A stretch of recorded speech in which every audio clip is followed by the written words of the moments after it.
Welcome to Philosophy Talk, the program that questions everything. Except your intelligence. I'm John Perry. And I'm Ken Taylor. Our discussion comes to you from the studios of KALW, Information Radio in San Francisco. Usually you can find us hanging out around Philosophy Corner on the Stanford campus. Today, we're talking about virtue and vice. John, tell me, what is virtue? What is virtue? Well, I don't know what virtue is, but a virtue is usually just thought to be a good character trait. And when we were Boy Scouts, we learned a whole list of them, trustworthy, loyal. I guess we didn't learn them all. and 10 others. Yeah, 10 such others, and so. I mean, what's the big deal, though, about virtue? Is virtue like a deep and important thing? Or? Well, I've been teaching ethics for the last couple of years, and I found that there's kind of a paradox. When you talk about virtue and Aristotle's golden mean and the way he thinks about it, students really find that useful.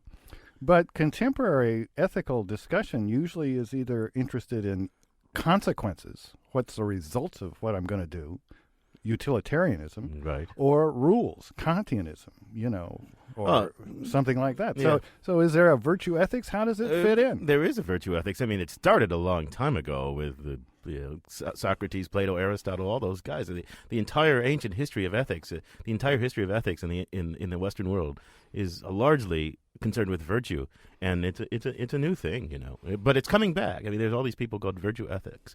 But let's think about what exactly. Tell me what's the difference now. A virtue. You said virtue is about character traits. Aristotle said virtue is about being an excellent human being, having skill at living. Think of and you can't reduce it to rules. Think of like a point guard, right? Who's on a basketball court. He's got to decide. Aristotle didn't play basketball. No, but he would like this analogy, I think. Okay. You're on a basketball court. You're the point guard. You got to decide whether to shoot, pass the ball, drive for the basket, shoot from the perimeter. And there aren't any rules that can tell you that. If you're a good point guard, you just know how to perceive a situation, how to size it up, and make the right decision. And virtue is like making the right decisions in life, because you have this ability to just know what the right thing to do in a morality is more a matter of skill rather than assessing consequences or following rules. Right, it's skill at living, Now, how about Aristotle's doctrine of the golden mean? Students really like that. That Aristotle thought that for every virtue there were two vices, one of which was too little of something and one of which was too much of something. Give me an example. Well, courage would be, how much fear of death do you have? If you have too much, you're a coward. If you have too little, you're foolhardy. Yeah. If you have just right, you're courageous. And now one rather odd one is he says that claiming honors. I reread the works of Aristotle in preparation for the show. Vanity is too much. Humility. Pride is too. It's just the right amount. It's just the right amount, and humility is too little. Yet I was taught in Sunday school that humility is a virtue, and pride goeth before a fall. That shows you the difference between the Christian virtues and the Aristotelian ones. And some people, they used to think there were womanly virtues and manly virtues. So virtues of youth, virtues of old age. How are we going to choose the right virtues? What are the virtues of old age? Those sound interesting to me for some reason. Maybe Amy Standen, our roving philosophical reporter, can tell us. She filed this report. You're promoted colonel. What for? Take the honor, Colonel. We're near the end of the movie Lawrence of Arabia. Prince Faisal, leader of the Arabs, is sitting down to negotiate with the British for his people's freedom. There's nothing further here for a warrior. We drive bargains, old men's work. Young men make wars, and the virtues of war are the virtues of young men. Courage and hope for the future. Then old men make the peace. Faisal is a virtuous man, but he's also an old man. And what comes with that, he tells us, is a surfeit of one specific virtue, caution. And the vices of peace are the vices of old men, mistrust and caution. It must be so. Our virtue taken in isolation runs a certain risk of destroying itself. John Langan is a Jesuit priest and a professor of moral philosophy at Georgetown University. When you are prudent, and that's the only virtue you're really comfortable with, you can sometimes wind up with a caricature in which prudence turns into caution, which is an attitude that may be justified, but often is not. If a parent sees a child after a long absence, you don't want a measured, cautious response. The virtuous person, throws arms around the other person rather than thinking, well, this requires a lot of discernment. Being virtuous is a lot more complicated than just having virtues. Take Lawrence of Arabia. He begins the movie a young man, valiantly defending the Arabs from invading Turks. Lawrence is a brave and brilliant soldier, but along the way he becomes disillusioned with the bloodiness of war. We took them prisoners, the entire garrison. No, that's not true. We killed some. Too many, really. I'll manage it better next time. It's been a lot of killing, one way or another.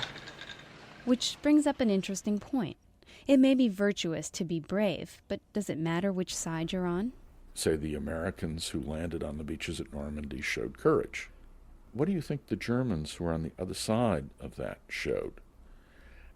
If they behave as brave, disciplined soldiers struggling against odds, shouldn't we call that courage? We don't want to have a theory which in effect says you apply virtue terms only to people who are on your side. The terrorists, the Nazi officers and soldiers meet a lot of the empirical standards for courageous behavior. They're lacking in some of the moral requirements for saying this is virtue in a strong sense. When you call somebody virtuous, that's a kind of moral endorsement. Well, sir, going home. In the end, Lawrence grows sick of fighting and returns home to England.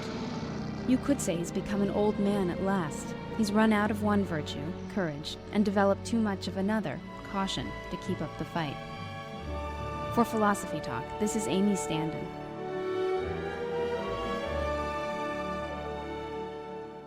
Thanks, Amy, for that report. Ken, the end of that discussion reminded me of an event in our own history a couple of years ago. After 9/11, George Bush gave a rousing speech of indignation, which was perfectly justified, but he called the act of the terrorists cowardly. And I thought at the time, that's a strange thing to say. A guy that cares so much about some cause that they're willing to spend a couple of years learning how to, at least partly learning how to fly an airplane and then sacrifice their own life. That's pretty courageous.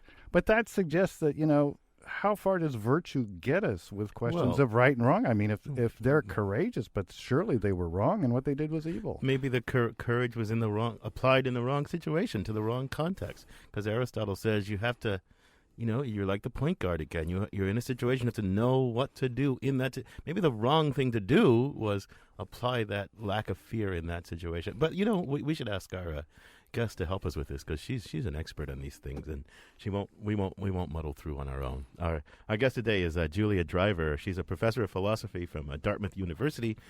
She's author of a very nice book about virtue called Uneasy Virtue. It's a kind of it has this view that most people who endorse virtue ethics are not consequentialists. They don't think it's just the consequences. She thinks it's the consequences that somehow make virtue important. So let's bring her on. Welcome to Philosophy Talk, Julia Driver. Oh, thanks. Thanks for having me. Hi, Professor Driver, or Julia, if I may. That's fine. Okay, Aristotle, virtue. I mean, was this really a good idea or just kind of a byway in the history of philosophy? Well, actually, even though I disagree with him, Aristotle's one of my favorite philosophers of all time. Yeah. And I think his discussions of virtue are extremely illuminating and interesting. I mean, I don't think that his theory is the right theory, but I certainly think it's worthwhile studying, and he says a lot of really interesting things about virtue that I think are true. What would he say about our puzzle here from Amy Standen's report about, Yeah. the guy, or John's thing about 9/11, the courageous guy who flies into a building killing a bunch of innocent people? Should we laud that display of courage as virtuous? Yeah, I think Aristotle would say that's not virtuous because this individual's goals were evil goals. They were bad goals. So even though he did have some of the characteristics that we intuitively associate with courage and with being virtuous, because his goals were corrupt, he wouldn't qualify as genuinely virtuous. So you can't be virtuous unless you act for certain good ends or something like that. Unless you act for good ends. And how do you decide which are the good ends? Well, that's an interesting question. I think that if we're sticking to what Aristotle believed, what would normally happen is someone would be raised in the appropriate sort of family context with people who had good values, right? And what counted as being kind or being generous or having good political ends and so forth would be understood by the time the person grew up and was able to make their own free choices about their actions.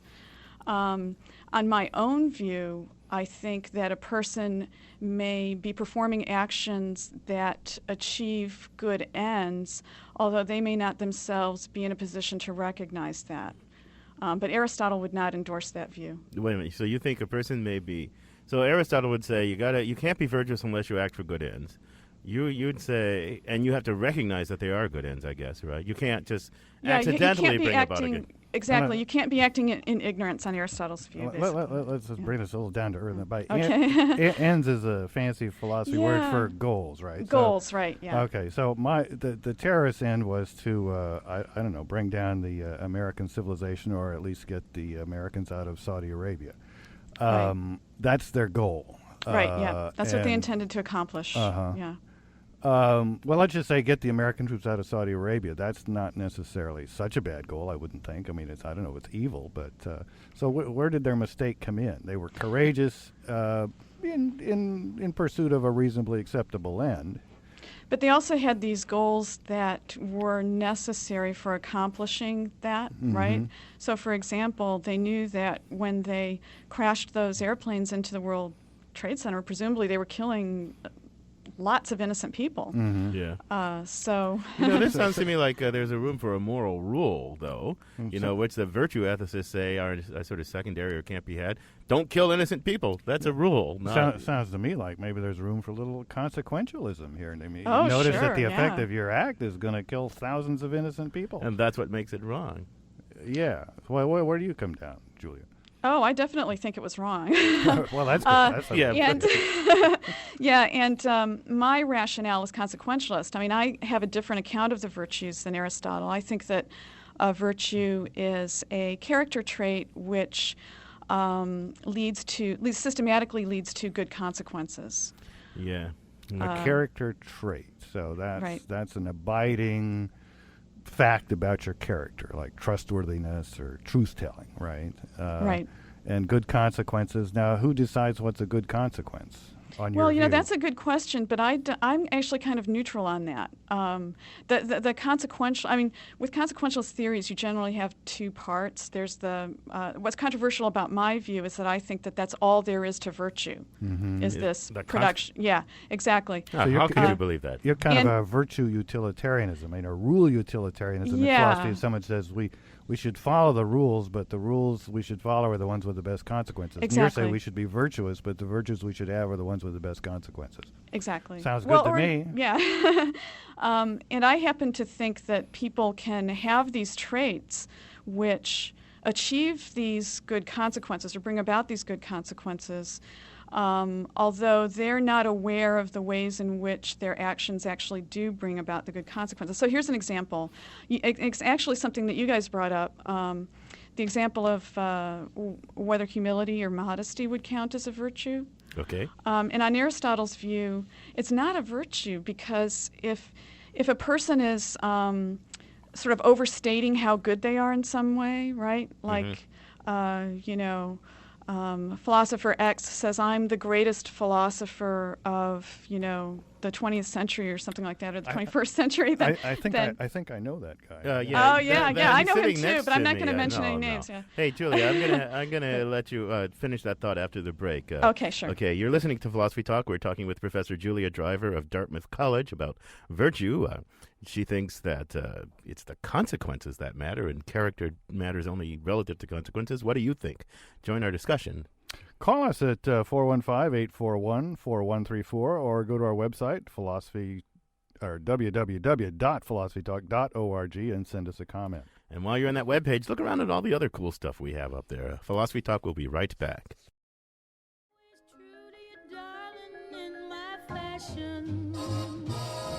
Yes, I'm always true to you, darling, in my way. That was Ella Fitzgerald singing Cole Porter's famous song about the virtue of fidelity. I'm John Perry. And I'm Ken Taylor. This is Philosophy Talk. Today we're talking to Professor Julia Driver about virtue. Aristotle thought virtue was the key to happiness. What do you think? Give us a call. The number is 415-841-4134. That's 415-841-4134. Or you can go to our webpage, www.philosophytalk.org, and send us a comment. Julia, before the break, you were talking about how it's the consequences, and character matters only to the extent that it brings about consequences or something like that. I want to set that up for you a little bit, give you a chance to go back to that, but I want to ask you this. Look, the things we blame people most for are the things that are revealing of their character. If you do something out of a fixed character, right, if you slap me on the face because you're just a nasty person and you like to slap people, and that indicates something about your character. I really hold you responsible for that. But why is that? I mean, that's probably going to be because you think that I have this tendency to go around slapping people in the face, Yeah, right? because you have a certain character, that is right, to say. and that character comes out in inappropriate actions.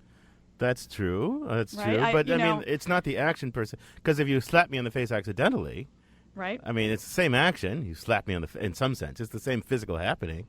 But I don't hold you. I don't resent it as much. But on the other hand, Ken, I mean, suppose I have the character trait of just thinking ill of everyone. I'm walking around thinking ill of you. That you don't blame me for that as long as it doesn't lead to some overt action. You know, it's just my own business. It's too bad for me. Anyway, I was trying to set you up to go back to your point. And I was Right. trying to get in the way of it. Yeah. So, Yeah, I mean, what I wanted to argue, sort of against the Aristotelian view too, was that I thought it was putting way too many psychological requirements on virtue.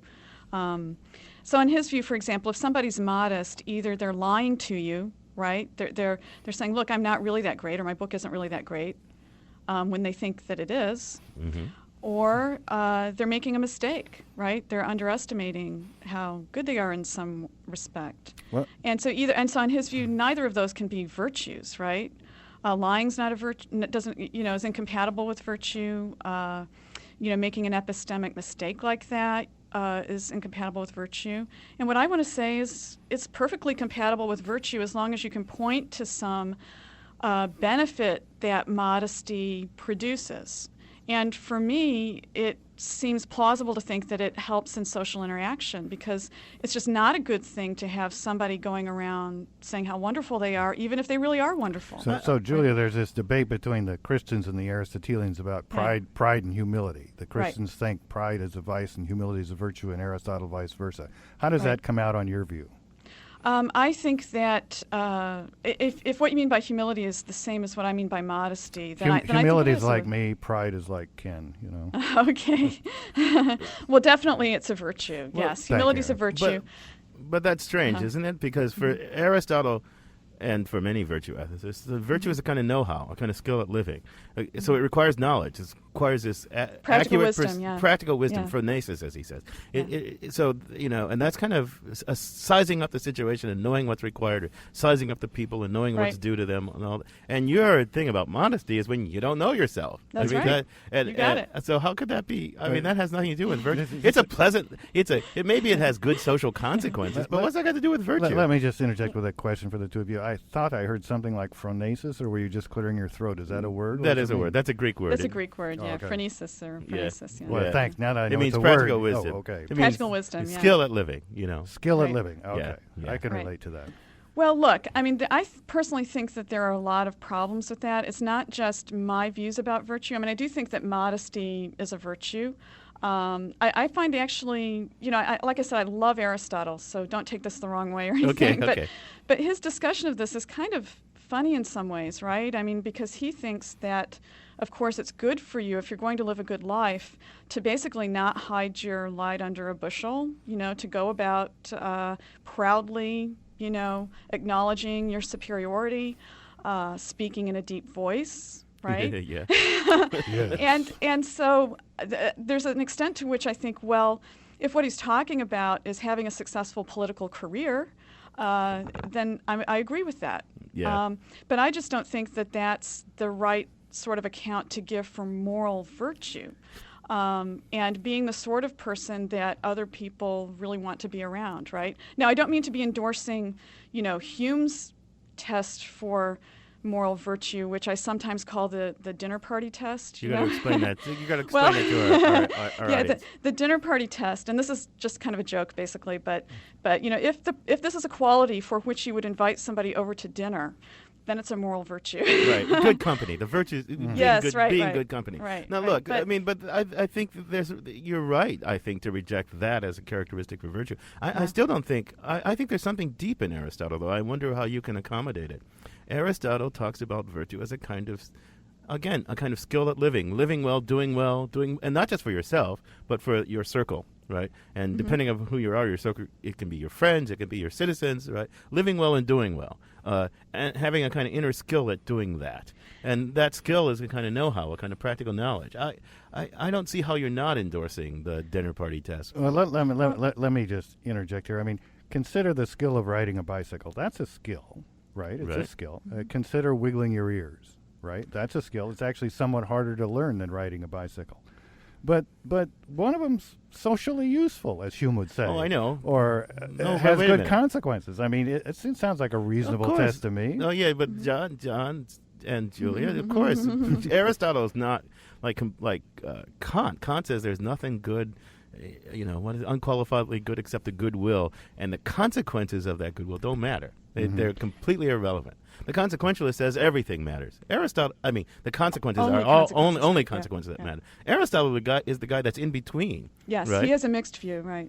So, he's going to let that in, the consequences in, but the main thing is the production of the consequences through the exercise of practical wisdom. Right.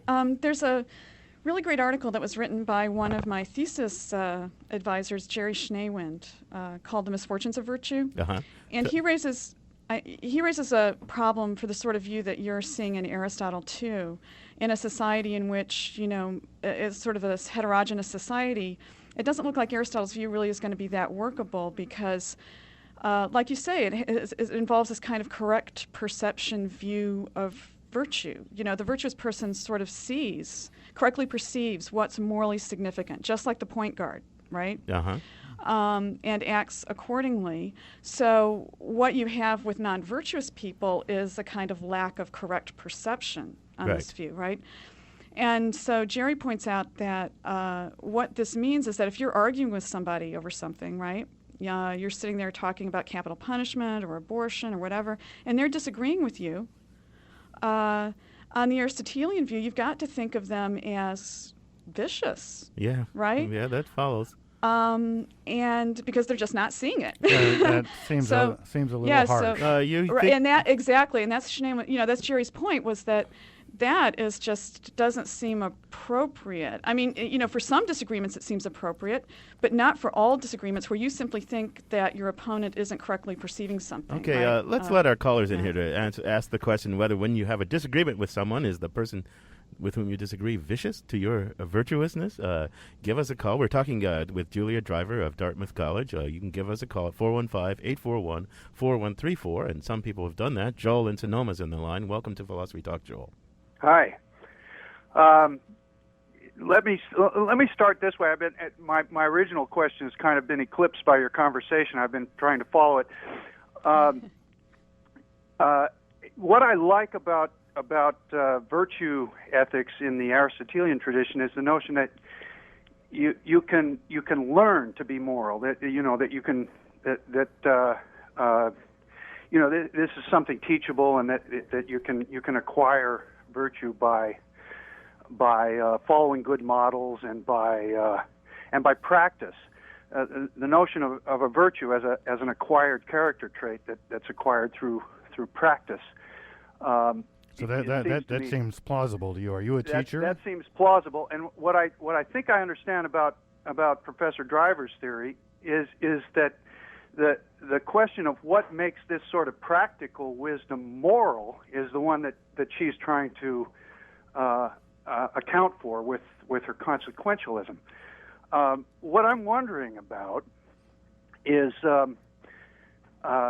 whether she sees any light in looking at virtues in terms of a kind of Platonic model, where what makes a particular character trait qualify as virtuous is that there's a measure of self-control or self-restraint imposed by the calculating part of one's Joe, you got a mouthful there. Yeah, so you're going to have to untangle some of that. I mean, I think that I actually reject that view because... help us understand what the view is. The view that a lot of people, it's a very common view, that a lot of people have the view that in order to be virtuous and to be acting virtuously, the agent has to basically deliberate about what they're doing, right? And it requires some kind of self-control, for example. Okay. It's kind of this idea of fortitude being necessary to virtue.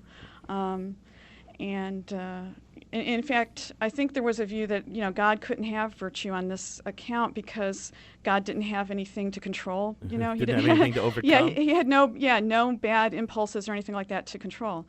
So he didn't need fortitude. It just wasn't something that was required. So this Platonic idea sounds like a foreshadowing of the Christian idea that that virtue means kind of resisting the sinful impulses in us. Yeah, well, I don't know that I would say Platonic, but that the caller seemed to be referring to that. So, Joel was referring to that, and I don't think I think that of course a virtue can frequently involve self-control, but I don't think it has to. Basically, I don't think it's necessary to it. I think there are all kinds of spontaneous traits that we view as virtues. People who are naturally kind and benevolent, and their impulses to reach out a helping hand. Those people we want to say they're virtuous, even though they're not sort of thinking about it. They're not deliberating. They're not controlling the impulse. Joel made another point, which was about the learnability of morals. He thought that virtue ethics made it easy to understand how we can teach people to be moral. Why is it better than either a rule-based or a consequentialist-based ethics for that reason? I don't think that it is superior for that reason. I think that any account of the virtues that you see either in the utilitarian tradition or the Kantian tradition or the Aristotelian tradition, will be able to have a reasonable account of moral education. I mean, that doesn't seem... they're all going to have different accounts, because one of the things you do with Aristotle is put yourself in the company of virtuous persons and imitate them. Do as they do, and there aren't any rules. There's another caller in the line, Kevin in Berkeley. Welcome to Philosophy Talk. Hi. Forgive me for going back to an earlier point. I was listening with great interest, and I was interested in the point that Professor Driver made about the pilots, the 9/11 pilots, who were not courageous, or they were not virtuous because of the taking of innocent life. I'm curious what she thinks about the taking of innocent life in Iraq and Afghanistan. Okay, Julia. Government. Okay, well, this is getting into complicated territory, but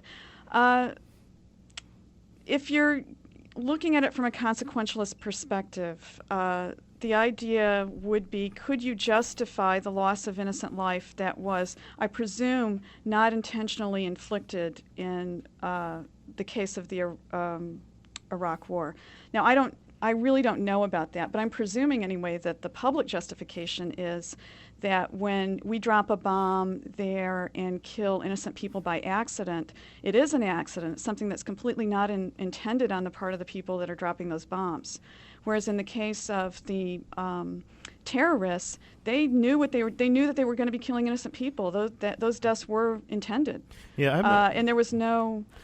Yeah. So again, I don't know the facts of the case of what he's talking about. Maybe there are some cases where there's a distinction between, if you're a soldier on the ground in Iraq, it seems to me you can be a virtuous person even if the Iraq War is somewhat misconceived. But it's not clear that you can be a virtuous person and decide to go to war in Iraq on certain assumptions. I mean.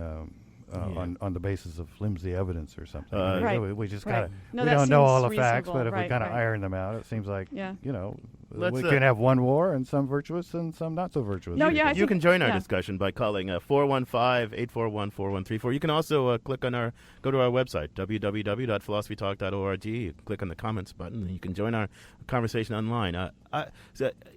We're discussing the question whether, this is asking, actually, Julia, how deep does virtue ethics go? I mean, on both sides of a morally divisive issue, like the war in Iraq, you can have courageous soldiers. You can have the terrorists who exercise great courage. Now, that doesn't seem to end the moral debate about who's right and who's wrong. Merely being virtuous, Right. seems not very deep. Well, and that's why some people have a problem with virtue ethics, because, the criterion for right action on some accounts is, like Rosalind Hursthouse's account is, the right action is what the virtuous person would do characteristically. Right. Right. Now, and so then that doesn't seem... Doesn't seem enough. It doesn't seem enough, right. So why do we Exactly. care? Why do people care about virtue then? now they care- let me break in here because I think Yeah. we're getting a little off. I mean, part of modern ethics seems to be this idea that there is a answer. What act is right and what act is wrong? And what you're saying is an objection to virtue ethics is they can't always supply an answer to that question. And her Should I tell this person the truth? That's what a trustworthy person would do. Should I be compassionate to this person and lie to them? That's what a compassionate person would do. So being virtuous, even if I'm good at it, doesn't resolve all these problems. But I would say maybe modern ethics is wrong in thinking that there is always a right answer or a right act. Maybe it's fine to be compassionate. It's fine to be trustworthy, but it's wrong to be manipulative. Maybe that's And just actually- all there is to be said about it. And that's what Hursthouse believes, actually. She thinks that it's actually an advantage of her account that you get a lot of different right actions. So sometimes the right thing is to be honest, and it's also to be compassionate, even when those are incompatible. But And I'd like to hear from our callers on this point. Call us at 415-841-4134 or go to our website, www.philosophytalk.org. We're discussing the question now of how far virtue ethics go. So, John is suggesting that maybe it goes far enough, even though modern consequentialists and modern Kantians think it doesn't go far enough and they think it doesn't go far enough. You can say, well, that's virtuous, but was it the right thing to do? It's what a virtuous person would have done, but was it the right thing to do? It was courageous to fly into that building, but the question still remains unanswered. Anyway, join our discussion. Julia. So, so can we make a distinction between like metaphysical and epistemic? Sure, if you help us explain that.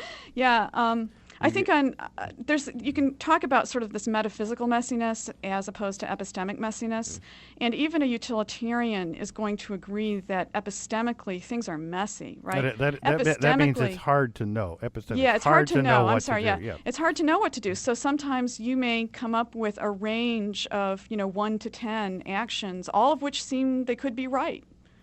Right. Yeah.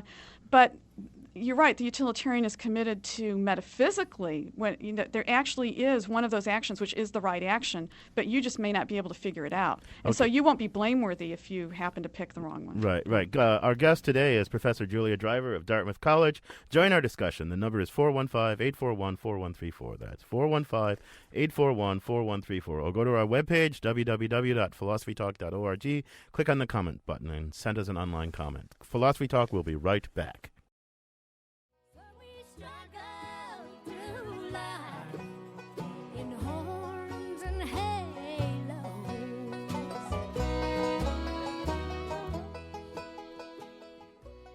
Halos and Horns, shouted by Dolly Parton.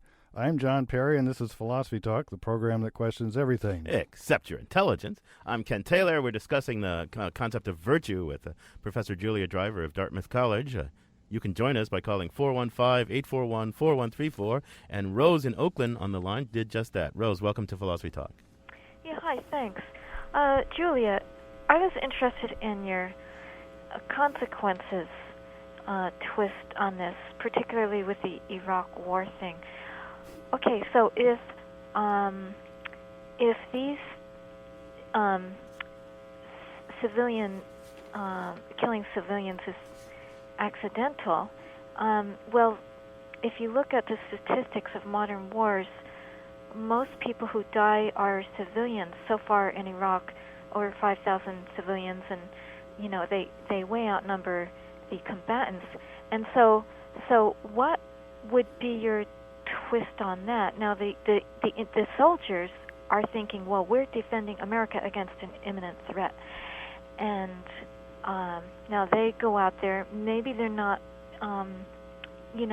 educated about modern wars or the oil equation or anything like that. Maybe they're just, working class. These are not congressmen's sons. They're working class, less educated, and so they go in there thinking that, well, I might kill civilians accidentally, but that's not why I'm here.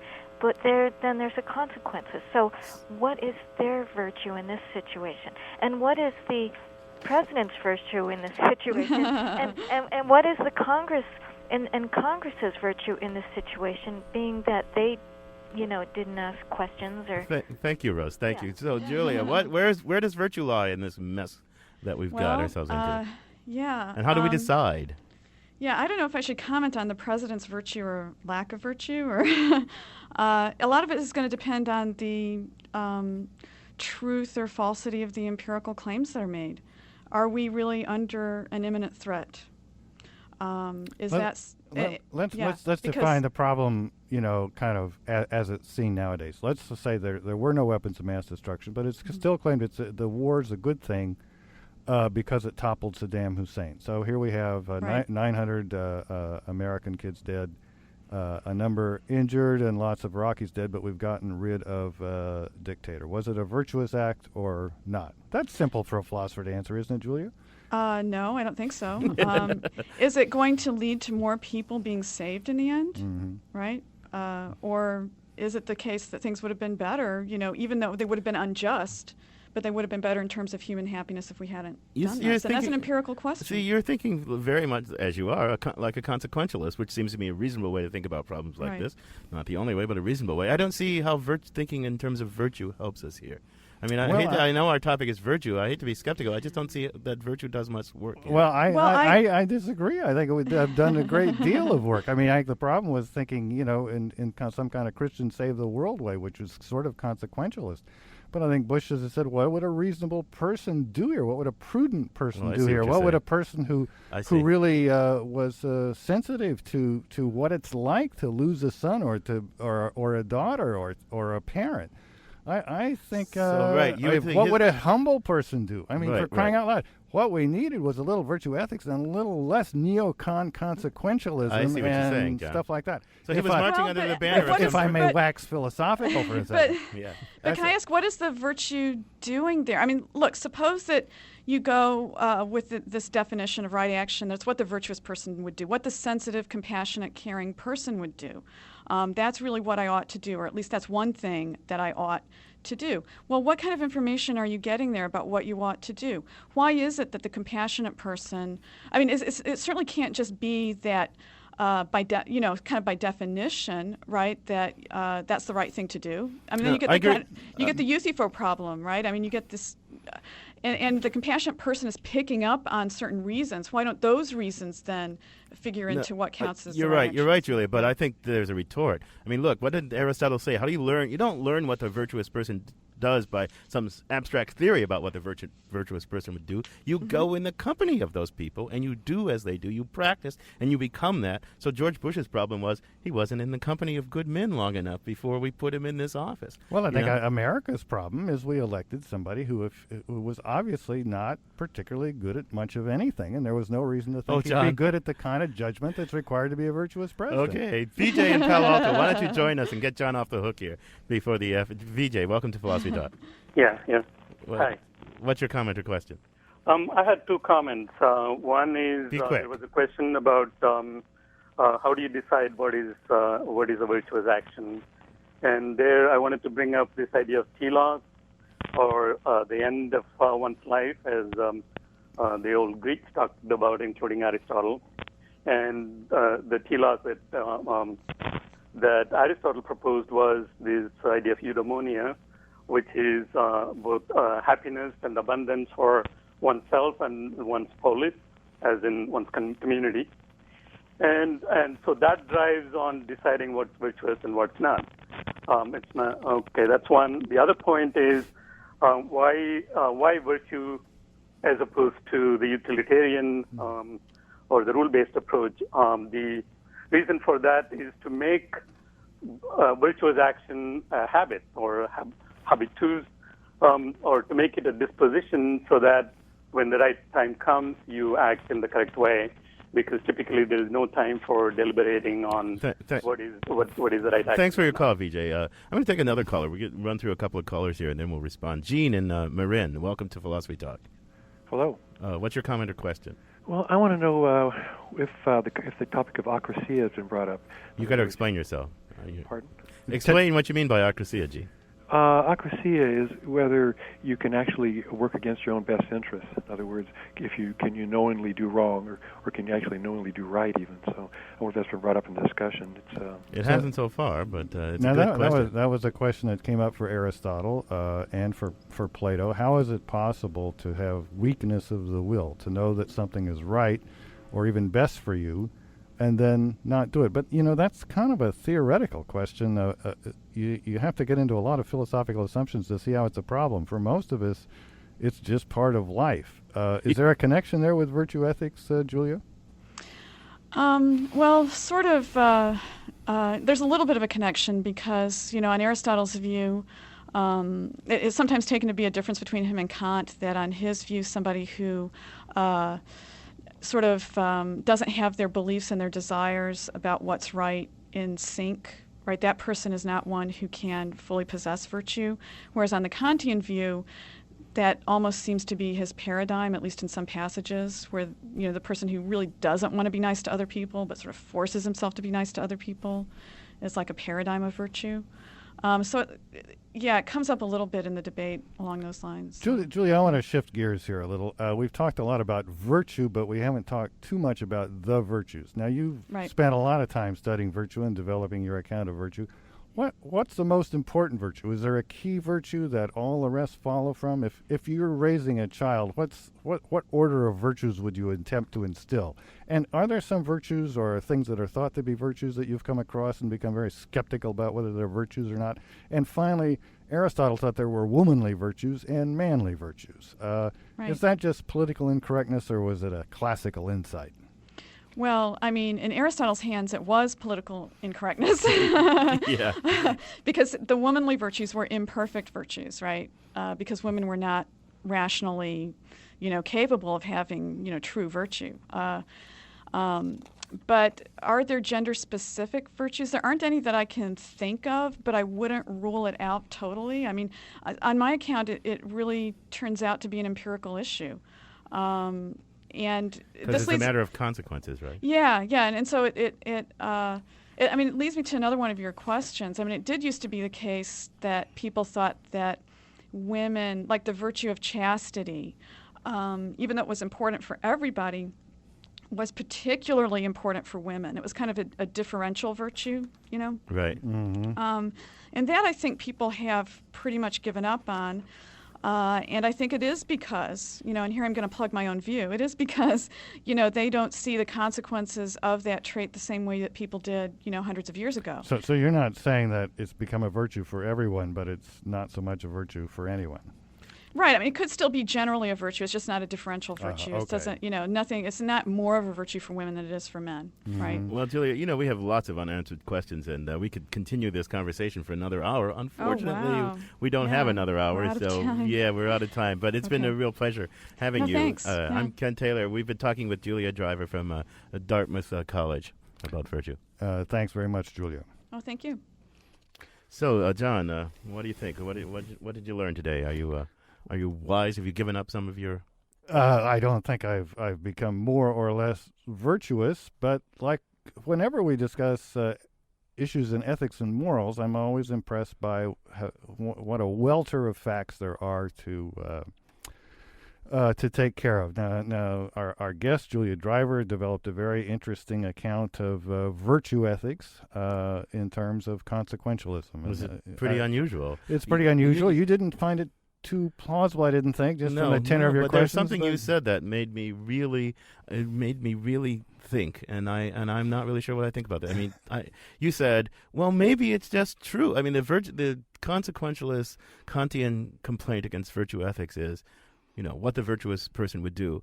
Well, here's a courageous person doing something we can still say it's bad, and the virtue ethicist doesn't have an answer to the question, why is that bad? Mm-hmm. And you said, well, maybe that's, morality just runs out at a certain point. There's what the virtuous person, what the kind, compassionate person would do, and there's nothing further to say. And, maybe that's right. I mean, I think that thought has more credence than...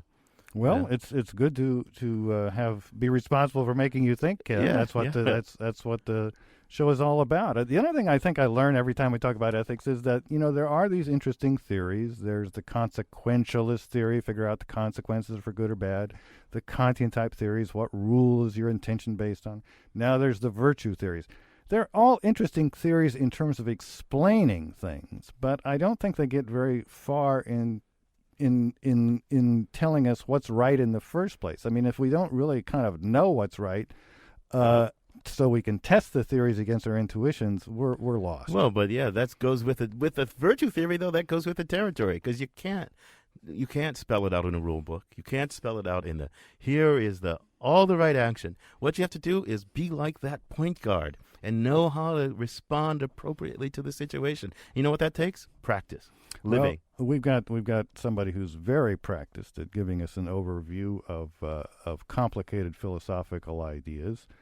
Here with a trustworthy, reverent, and relevant overview on what has been considered virtuous over time is Ian Scholes, the 60-second philosopher. Ian Scholes' William F. Bennett surprise bestseller a few years back was called The Book of Virtues, which featured Bible stories, fables, legends, and speeches that illustrated what he identified as the 7 primary virtues: responsibility, courage, compassion, honesty, friendship, persistence, faith. The word virtue itself is from the Latin virtus, which means manliness, from the same root that gave us virile. Ironically, virtue later came to mean a woman's chastity. Before that, Aristotle gave us the 4 classic Greek virtues: wisdom, justice, courage, and temperance. The Greek word for virtue was arete, which means excellence, from the same root that gave us aristocrats, who apparently have more virtue than the rest of us. Aristotle also considered a virtue to be a mean between 2 extremes. For example, the virtue of courage is a mean between the 2 vices of recklessness and cowardice. The Roman Stoic, Seneca, reduced all virtues to 1, prudence, or simple common sense, really. The traditional Christian values came to be faith, hope, and charity. Turning their back on all that, thinkers like Thomas Hobbes and Machiavelli began to look at morality as not how men ought to live, but how they do. As the world became more secular, character-based concepts of virtue began to take a backseat to the larger notion of ethics. Kant and David Hume looked at doing good not as something noble and virtuous necessarily, but as something ultimately practical. This reached a culmination with utilitarianism, the greatest good for the greatest number, a kind of democratization of virtue. In the 19th century, the Hobbesian attitude continued with Kierkegaard and Nietzsche, precursors to existentialism. Kierkegaard searched for faith in life, while Nietzsche strove for power over life, but both located the self as the source for values. Virtue came roaring back in the 20th century with virtue ethics. Various philosophers, reacting to nihilism, existentialism, utilitarianism, and postmodernism, urged a return to Aristotelian values. The old ethical questions were reformulated, though. Instead of what is the right thing to do, became more, what kind of person should I be? As a result, we now have 2 competing sets of virtues. On the right, the virtues of the individual, personal freedom and responsibility. On the left, the virtues of community, tolerance, and pluralism. The so-called culture wars are really battles between conflicting virtues. When will it all end? Let's just remember, patience is also a virtue. At least last I heard. I gotta go. Thanks, Ian. If you'd like to lend your voice to this conversation, you can head to www.philosophytalk.org and join our online forum. And while you're there, maybe give the conundrum button a push. Are you lying awake wondering whether space is finite or infinite, or what happened before the Big Bang? Do you sit in your 6th grade classroom wondering if your teacher really has a mind or is just some kind of automaton? Do you wonder if you're really the same person you were yesterday, or do you have some more practical or ethical problem? If so, go to our webpage, www.philosophytalk.org, and click on the Conundrums button. Don't forget to tell us how to reach you. Once again, www.philosophytalk.org, click on the Conundrums button. And join us next week as John and I explore the brave new world of genetic research and all the moral quandaries it raises. Philosophy Talk is a presentation of Ben Manila Productions and the trustees of Leland Stanford Junior University.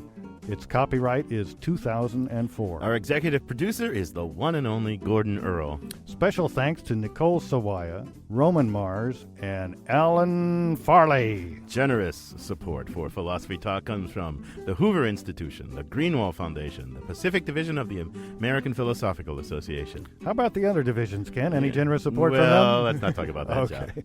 Also from various groups at Stanford University, the Friends of Philosophy Talk, and the members of KALW Information Radio 91.7, San Francisco's oldest FM station, where our program originates. The views expressed on this program do not necessarily represent the opinions of Stanford University or of our funders, but if you believe them, you might become more virtuous. Our funders are very virtuous, and some of the people at Stanford have a reasonable amount of virtue, too. The conversation continues on our website, www.philosophytalk.org. I'm John Perry. And I'm Ken Taylor. Thank you for listening. And thank you for thinking.